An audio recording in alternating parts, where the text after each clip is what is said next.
আজকে এই মাছগুলোকে রান্না করতে হবে। কি রে খোকা বাবা, কি দেখছিস? আজকে না এই মাছগুলোকে রান্না করতে হবে।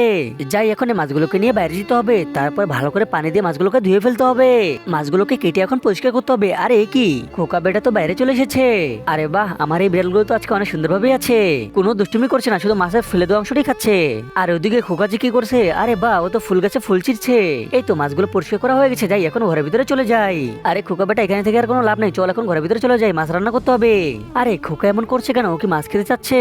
কিন্তু ওকে তো এখন মাছ খাওয়া যাবে না, কি করি? হ্যাঁ, আইডিয়া পেয়েছি। এই তো কলা পেয়ে গেছি, আজকে এই কলা দিয়ে মাছের একটা রেসিপি বানাবো।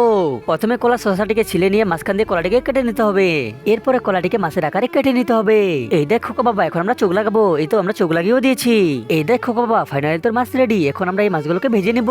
কিন্তু তার আগে তুমি এক বস্তা টাকাকে ভালোবাসো না তোমার মা বাবাকে? যদি তোমার মা বাবাকে ভালোবাসে থাকো তাহলে ভিডিওতে লাইক দিয়ে চ্যানেলটি সাবস্ক্রাইব করে দাও। আর তোমরা যদি না করো তাহলে আমি বুঝে নেবো তোমরা তোমাদের মা বাবাকে ভালোবাসো না। আর অবশ্যই এখানে কমেন্টে বলে যাবে 1 না 2। প্রথমে তাওয়াতে কিছু পরিমাণ ঘি দিয়ে দিব। এরপরে কলা দিয়ে মাছ বানানো মাছগুলোকে তাওয়ার উপরে দিয়ে দিব।